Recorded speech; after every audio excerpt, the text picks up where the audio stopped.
인간 의사는 환자를 3분밖에 못 봐요. 디지털 약 네. 이라고 하는 새로운 개념들이 변화들을 이끌어낼 수 있는 시작이라고 보는데, 의사가 환자에게 앱을 약처럼 처방하는 그런 제품을 만들고 있어요. 병원에서 선생님들이 불면증 치료를 위해서 앱을 처방해 드릴 수 있거든요. 인간 의사가 내 환자를 인공지능 의사에게 맡기는 것과 동일합니다. 그렇게 되면 인간 의사가 인공지능 의사에게 잡아먹히는 거 아니냐.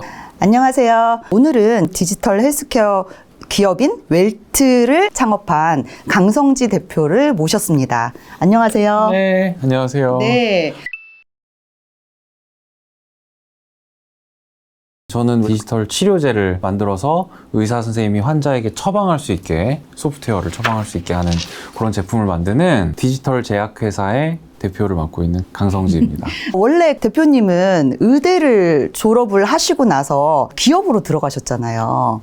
그렇죠. 삼성이라는 거대한 회사에 들어가서 네. 그 회사에서 지금까지 해온 것들도 배우고 네. 익히고 하는 것들도 되게 좋은 경험이었는데, 헬스케어나 이런 분야에 대한 혁신을 하고 싶어서 용기를 내서 작지만 새로 만드는 것이 더 낫겠다, 이런 판단들을 하고 같이 마음 맞는 동료들도 또 안에서 만나고 시작할 수 있었던 게 삼성 안에서 되게 좋은 계기였고 도전이었어요. 사실 20대 때 창업을 한번 한 바가 있고요. 복지부에서 공중보건의사를 하는 그 기간과 삼성전자에서 책임연구원으로 일할 그 사이에 창업을 한번 했었습니다.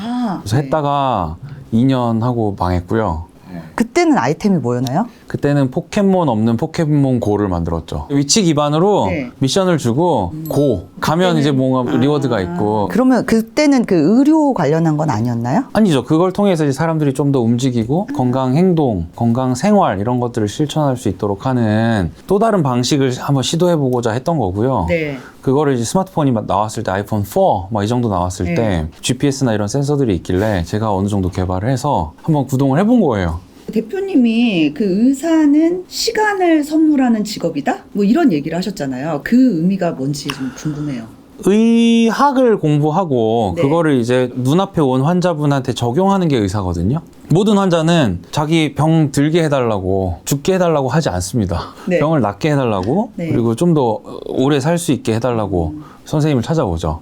그것을 제대로 해내면 그 환자에겐 시간이 더 생기는 거예요. 그 환자에게 그만큼의 시간을 더 선물함으로써 가족들과 보낼 수 있는 시간, 자기가 하고 싶은 일을 무언가 해낼 수 있는 시간 자체를 선물 받는 거라고 생각했고, 그 시간을 주기 위한 소명이 의사가 가진 가장 중요한 역할이라고 생각했어요. 네, 그것 때문에 창업도 하신 거고. 맞아요. 시간을 선물하는 게 의사라고 하면 시간을 선물하는 방법에 있어서 다양한 방법들이 존재할 수 있고, 굳이 가운을 입지 않아도, 병원에 있지 않아도 우리가 기술로서 혹은 여러 가지 인공지능을 활용한 뭐 새로운 형태의 무언가로서 환자들에게 시간을 선물했다라는 것을 증명할 수 있다면, 제가 의업을 하진 않아도 의사로서의 본질을 잃진 않았다라고 생각한 거. 지금 현재 하고 있는 비즈니스에 대해서 좀 설명해 주시면 좋을 것 같아요.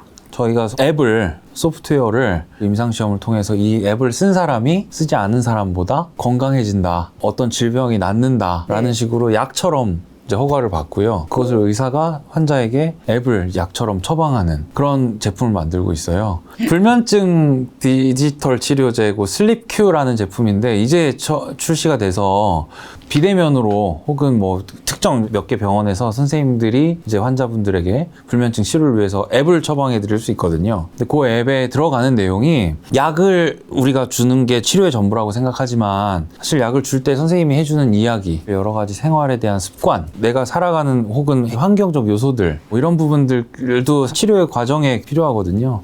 그런 부분들을 이제 다루는 형태로 작동한다고 보면 되고요. 뭐 교육 프로그램부터 시작해서 수면 일기에 따라서 몇 시에 주무셔라, 혹은 잠이 안 올 날을 저희가 조금 찾아보고 있는데, 그런 날은 그날만 수면제를 드셔라. 사람의 그 잠자는 패턴도 파악을 하고 그걸 또 AI로 학습을 시켜서 처방이 되는 건데, 제가 신기하다고 생각이 드는 거는 이게 어쨌든 식약청에서 승인을 받았다는 거잖아요. 비유해서 말씀드리면 네. 내연기관차만 있는 와중에 네. 전기차 한 대를 만든 느낌이에요.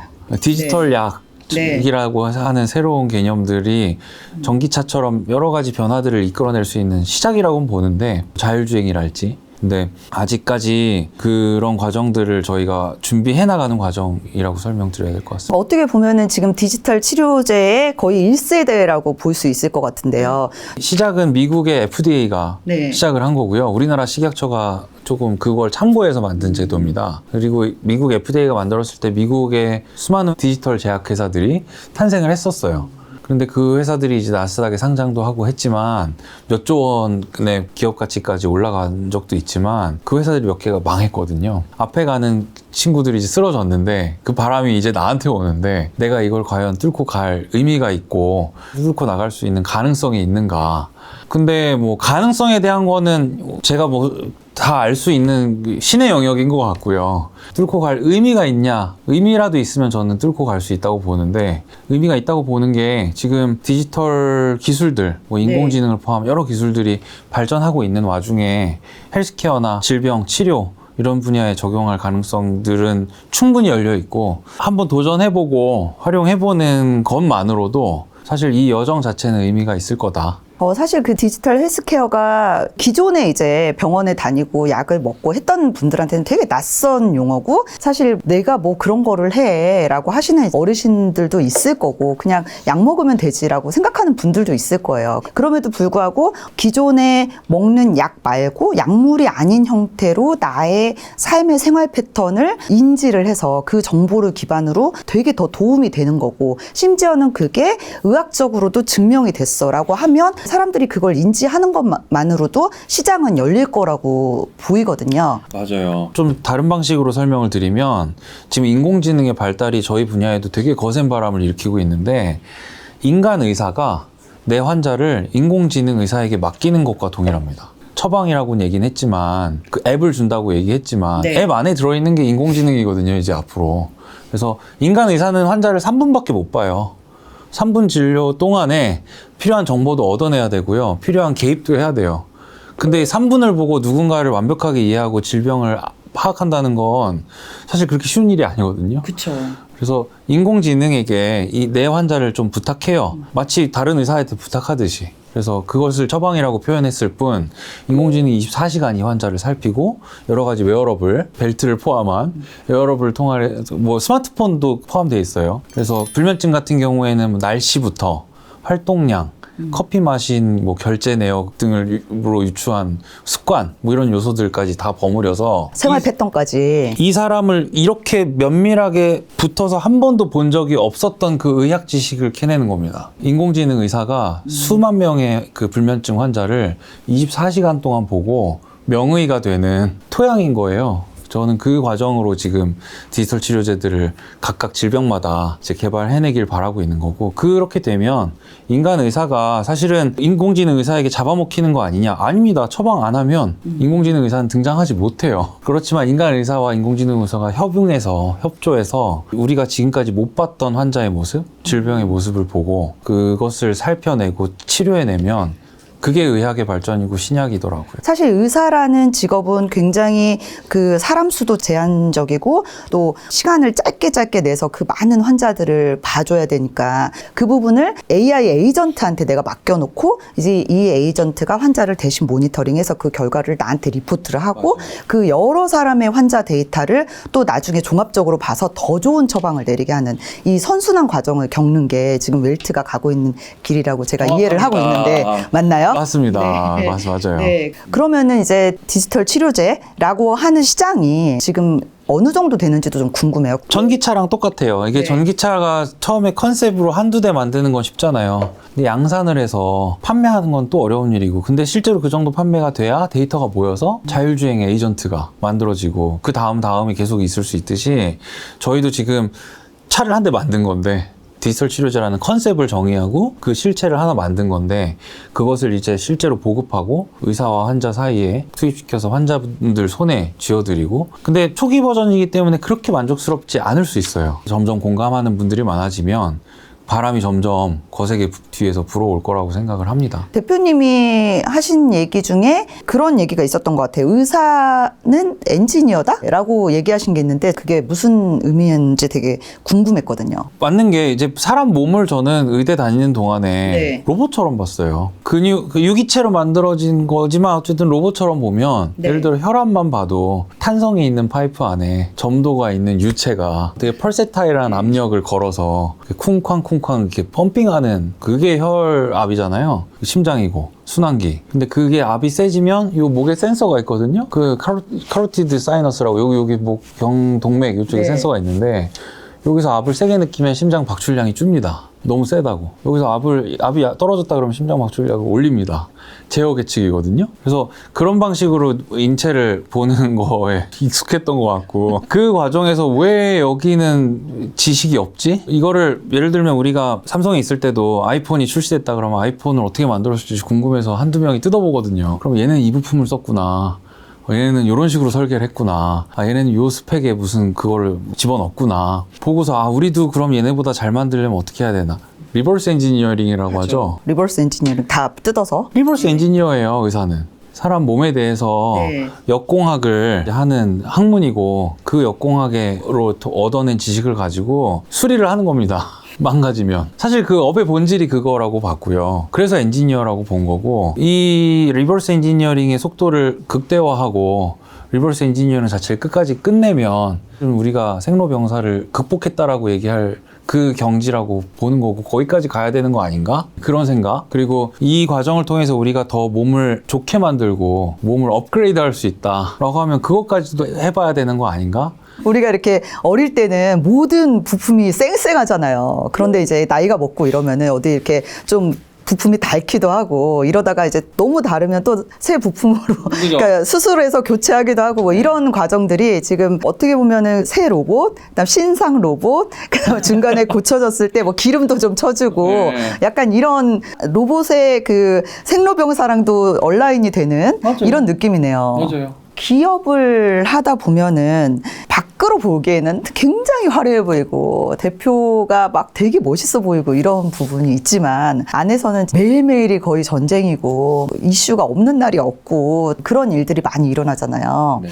어떤 게 가장 어려우셨나요? 좋은 팀을 만드는 게 가장 어려웠던 것 같아요. 네, 사람이라는 게 결국은 내가 가지고 있는 역량이 이 회사의 줄기세포이고 원천이긴 한데 회사라는 건 팀플레이고 내가 가지지 못한 능력들을 내 옆에서 같이 이제 해줄 나와 비슷한 사람, 그러니까 내 캐릭터 측면에서 비슷한 사람들을 찾는 게 가장 필요한 일이 아닌가 싶었는데 그런 사람들이 찾았다고 올 수 있는 상황이 아닐 수도 있고 네. 그래서 그런 멤버들을 한 명 한 명 공들여 찾아서 섣불리 뽑지 않고 그냥 그 시간을 들여서 한 분 한 분 이렇게 모셔서 좋은 팀을 하나 구성해내는 그 과정이 가장 힘들었고 혹시라도 중간에 그런 팀원들이 한두 명 나갈 때 제 몸이 떨어져 나가는 것처럼 좀 아깝거나 슬프게 느껴지는 순간들도 있었던 것 같고요. 그럼에도 불구하고 회사라는 게 하나의 여러 세포들로 이제 채워지다 보면 세포가 좀 떨어져 나가서 아플 수 있고 피가 나도 다시 메꿔지잖아요. 네. 그렇게 세포 분열을 해 나가면서 점점 키가 크는 근육이 붙는 그런 과정인 것 같습니다.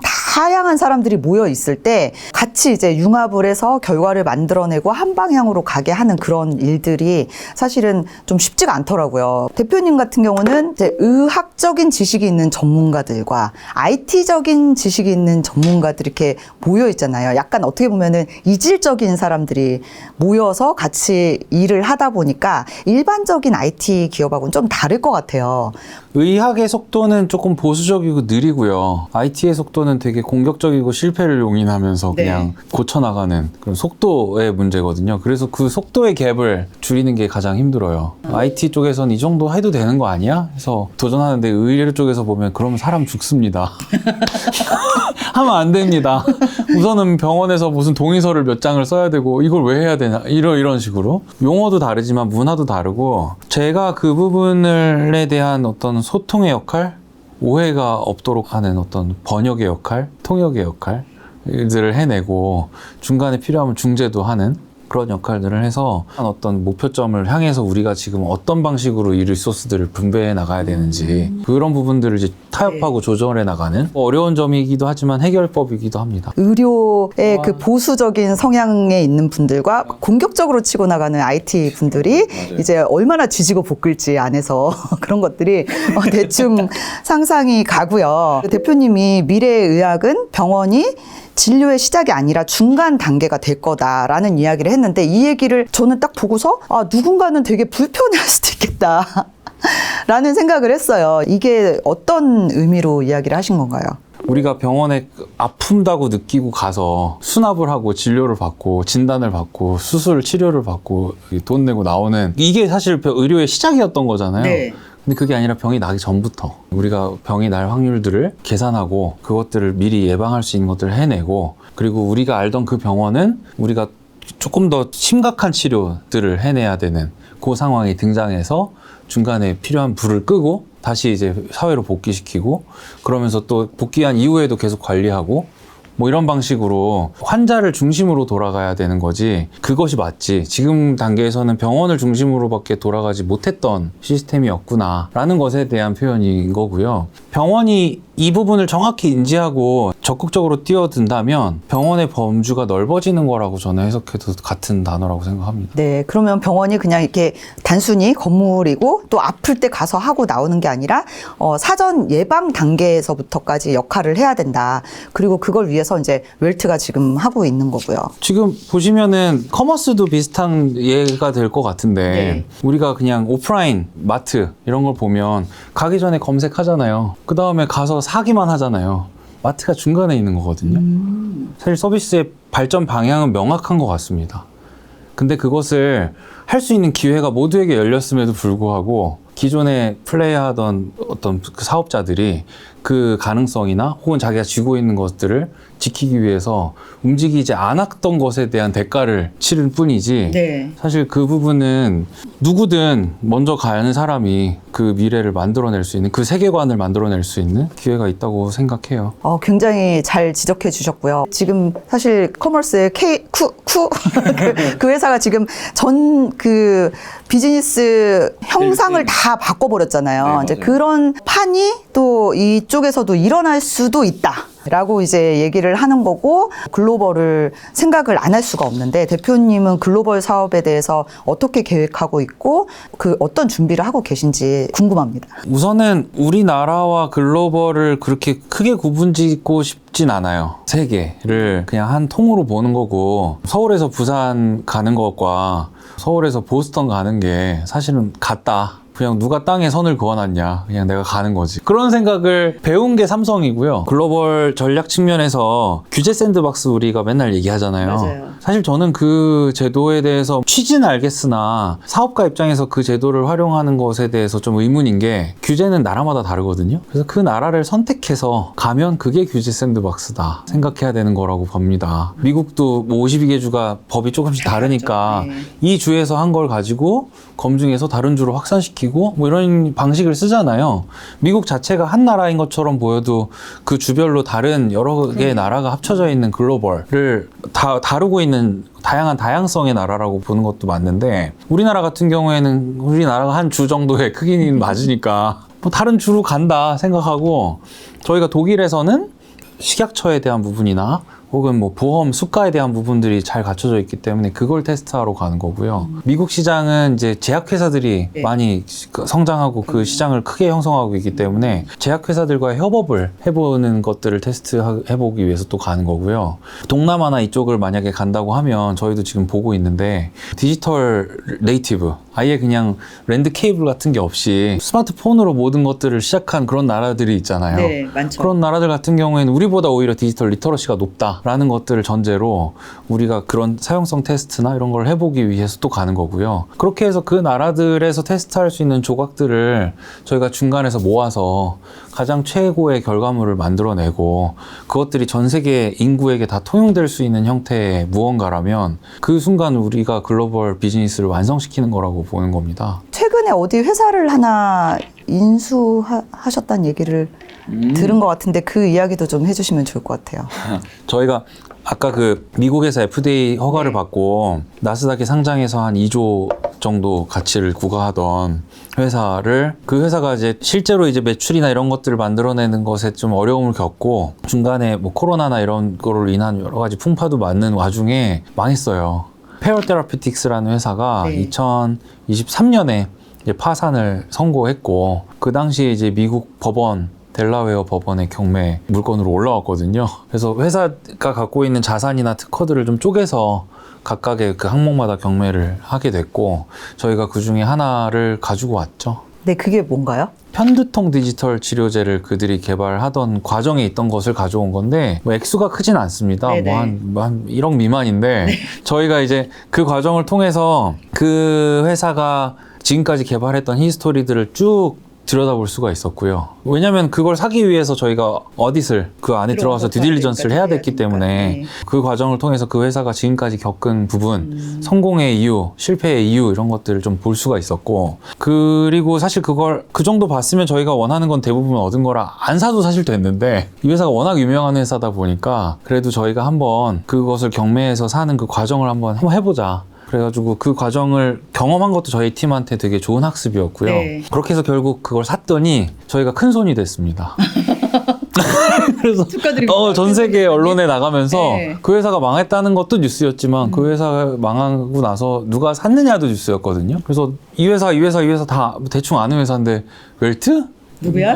그래서 갑자기 그때부터 링크드인 검색량이 올라가고 그 다음에 갑자기 M&A 하는 그 뉴스레터들이 있더라고요, 미국에. 네네네. 걔네들이 저희한테 데일리 레터를 보내고 살래? 이 회사도 나왔는데 살래? 이런 식으로. 그러니까 더 좋은 기회들이 보이는 계기가 된 거네요. 그럼요.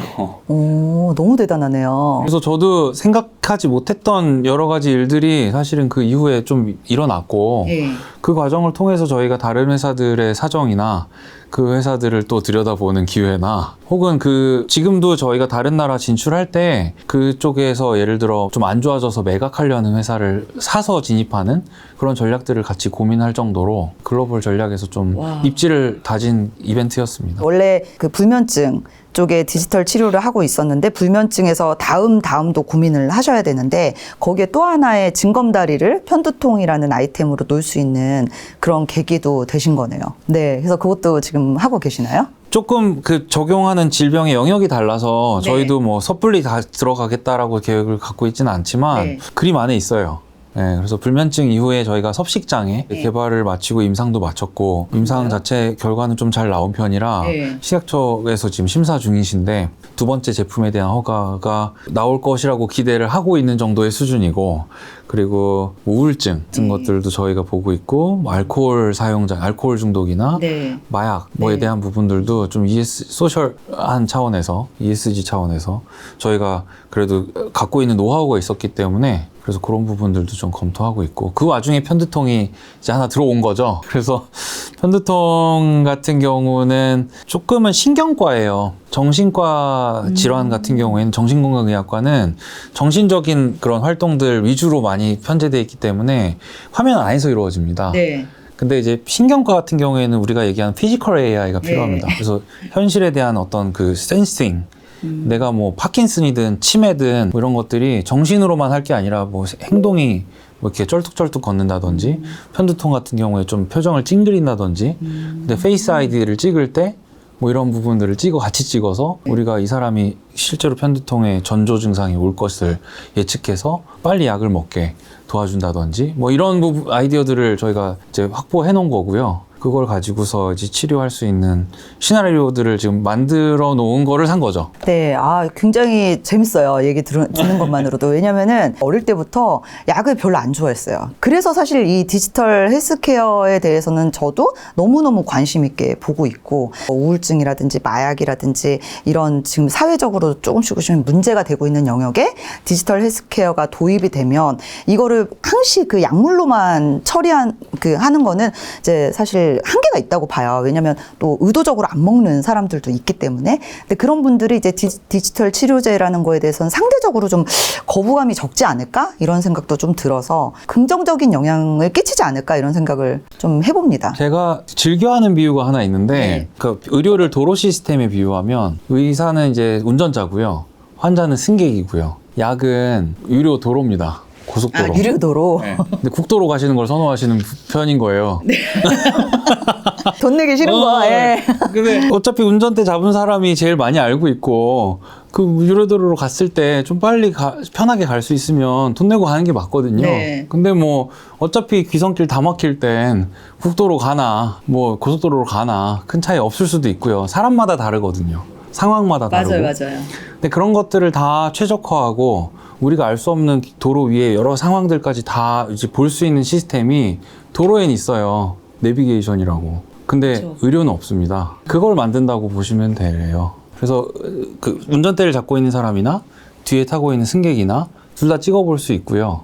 내가 무료 도로로 가고 싶은지 아니면 최단거리 최소 시간으로 가고 싶은지 선택할 수도 있고. 그때 뭐 우리가 막히는 길이 지금 있는지 없는지 내 입장에서 내 환자를 맞이했을 때는 그 상황에 맞춰서 내가 또 어느 정도는 판단을 해가면서 가야 하는데 가끔 모르겠으니까 승객한테 물어보거든요. 이 길로 갈까요? 저길로 갈까요? 이 길로 갈까요? 그냥 알아서 뭐 편하신 대로 저희가 가드릴 수 있습니다. 네. 근데 사실 가장 정확한 답은 이미 도로에서는 내비게이션을 따라가는 게 그래도 우리가 가장 참고할 만한 신뢰가 높은 값인데 그거를 디지털로 이제 구현하면 의사, 환자, 여러 가지 의료 시스템에서 그런 불확실성들도 줄여내고 불행한 케이스들도 좀 막아내고 우리가 좀 더 그 약을 혹은 그런 시스템들을 잘 운용할 수 있는 형태로 발전시키지 않을까. 돈 내고 빨리 가도 되지만 내비 찍어서도 빨리 갈 수 있거든요. 어차피 빨리 가는 게 목적인 거라 네.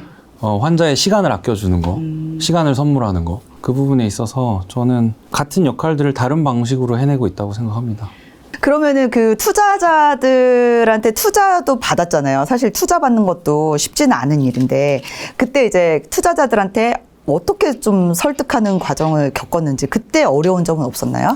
투자 같은 경우에는 저는 가장 마지막에 해야 되는 일이라고 생각은 해요. 세계관을 만들고 그 세계관을 만들어갈 사람들을 찾고 그 사람들을 찾은 상황에서 투자는 가장 마지막에 순식간에 몰릴 수 있는 거라고 생각하거든요. 순식간에 빠질 수도 있고. 상장사들을 생각해 보면 예를 들어 전기차 시대가 올 거야. 근데 전기차를 가장 잘 만드는 팀과 회사는 여기야. 그러면 갑자기 주가가 확 오르잖아요. 같은 원리인 거라서 저희가 그 과정들을 1단계, 2단계를 준비했다면 사실은 투자자분들이 웰트를 매력적으로 보고 투자하고 싶어 해주셔야 되는 일이라고 보는 거라 그 과정에서 제가 돈을 부디 좀 꺼주십시오. 돈 좀 빌려주십시오. 라고 얘기하는 순간 저희 직원들과 함께 저희 회사를 못난 회사로 만드는 리더 아닌가 좀 그런 생각을 감히 해보고요. 계속 그 매력을 유지하기 위한 그리고 그 매력을 실제로 계속 증명해내기 위한 그 과정을 반복하는 그 단계라고 봐서 투자는 그냥 결과값이지 어떤 과정의 문제는 생각이라고 생각 안 합니다. 새로운 일을 도전할 때 리스크 테이킹 하신다 그랬잖아요. 리스크 테이킹을 하고 그다음에 리스크 테이킹을 한 다음에 그 과정에서 모든 게 다 성공하진 않잖아요. 그리고 좀 실패하는 경우도 있는데 저는 저의 라이프 사이클에서 좀 회복 탄력성이 되게 좋다. 회복 탄력성이 좋고 뭔가 멘탈이 좀 좋다. 이런 얘기를 좀 많이 들었어요. 네. 근데 대표님도 거의 비슷하신 느낌이 엄청 드는데 그런 거를 위해서 본인만의 노하우나 내가 조금 힘들거나 할 때 어떤 식으로 한다라는 뭐 그런 게 있을 것 같아요. 제가 쓰는 방식이 두 가지예요. 첫 번째는 디커플링. 그래서 제가 망했을 때 깨우친 건데 망하고 나서 대차제도를 써봤어요. 내가 2년 동안 사업하다 망했는데 얻은 것과 잃은 것. 근데 잃은 것 중에 내가 다시 이 상황에 처한다면 잃지 않았어도 될 만한 게 있었을까? 라고 봤더니 멘탈이더라고요. 그래서 다음에 내가 어떤 상황이 있을 때 멘탈만큼은 잃지 말자. 왜냐면 멘탈을 잃어서 잘 될 일이면 기꺼이 잃을 수 있는데 생각보다 어떤 일이 잘 되는 것과 내 멘탈을 갈아 넣는 것에 상관관계는 없더라. 이 부분을 항상 저는 좀 계속 떠올리면서 그냥 이것을 내가 대처해야 될 일이지 스트레스의 대상으로 받아들이지 않으려고 하는 그 부분을 좀 많이 갖고 가고요. 와, 컨트롤 굉장히 잘하네요. 그냥 남의 회사처럼 하면 돼요. 쉽게 말하면 그런 건데, 뭐 그게 너무 내 회사인 것처럼, 내 몸인 것처럼 너무 이렇게 해버리면 오히려 이성적인 판단을 못하는 상황이 더 상황을 악화시키기도 하고, 네. 좀 그랬던 것 같고. 디커플링. 네. 디커플링이고. 중요한 것 같습니다. 네. 두 번째는 민맥스. 그래서 제가 어떤 판단을 할 때 리스크라는 것이 존재하는데 그 리스크로 계산들을 해보았을 때 우리가 함수 방정식이 있잖아요. 네. 어떤 숫자를 넣어서 맥시멈이 나오고 네. 어떤 숫자를 넣었는데 미니멈이 나와요. 맥시멈은 저희가 기대할 수 있는 가장 최대치인 거고 그건 모든 일이 잘 풀렸을 때 벌어질 일인 거고 근데 그걸 레퍼런스 기준으로 놓으면 이제 비참한 것밖에 없거든요. 근데 그 민맥스를 잡고 제가 이제 저한테 묻는 건 이 미니멈을 감당할 수 있느냐라고 하면 제가 생각하는 최악의 미니멈은 죽는 거거든요. 죽진 않겠더라고요. 뭐 예를 들어 뭐 스카이다이빙 이러면은 저는 무서워서 못 하겠는데 낙하산이 안 펴진다면 죽겠구나 못 하겠는데 근데 어차피 사업을 하고 제가 어떤 도전을 한다고 해도 그 리스크의 범주 안에서 제가 이제 판단을 하고 그 상황들을 맞이할 거라고 생각하고 그 부분을 냉정하게 보고 이 미니멈이 일어나지 않을 거야가 아니라 일어날 거야. 일어날 수 있어. 근데 그 상황도 내가 감당할 수 있는가를 계속 예측 모델을 돌려서 그 감당할 수 있는 수준 안에서 사실 사업을 운용해 나가다 보면 그래도 예측한 범주 안에서 일이 일어나고 그게 이제 스트레스로 이어지진 않았던 것 같습니다. 저도 강성지 대표님의 이런 이야기를 들으면서 저 스스로도 많이 반성하는 부분도 있고 나도 되게 이런 거는 잘했다라고 스스로 칭찬해주고 싶은 것도 있고 그리고 또 이제 그럴 때 저도 뭐 그런 건 생각했던 것 같아요. 뭐 그래봐야 뭐 어차피 사람 언젠가는 죽고 근데 이거를 뭐 내가 당기냐 안 당기냐의 문제인데 내가 뭐 그렇게까지 할 필요가 있나 뭐 이런 생각을 하면서 조금 더 가볍게 생각을 하면 오히려 그 일이 더 잘 되기도 하고 좀 과감한 결단을 할 때 좀 최악의 시나리오를 미리 생각을 해서 도전을 하면 또 생각보다 그 최악의 시나리오로 잘 가지는 않더라고요. 그래서 뭐 막연하게 내가 하지 않아도 되는 두려움을 먼저 막 앞세웠을 때 잘 될 일도 안 풀리고 오히려 그런 때일수록 저 정도는 내가 감당할 수 있다라고 마음에 어느 정도의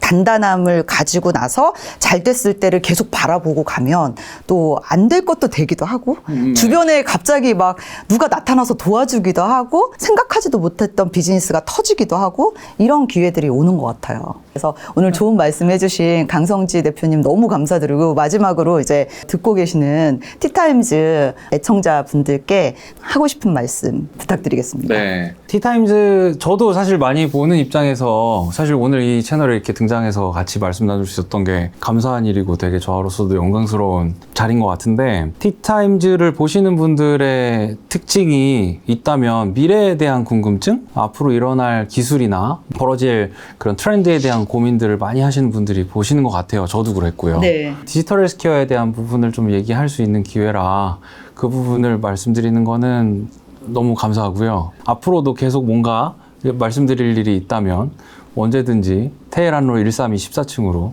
찾아와 주시면 저랑 얘기 나눌 수 있으면 좋겠습니다. 네, 웰트 오늘 나와주셔서 너무 감사하고요. 다음에 또 좋은 소식으로 만나뵐 수 있으면 좋겠습니다. 감사합니다. 감사합니다.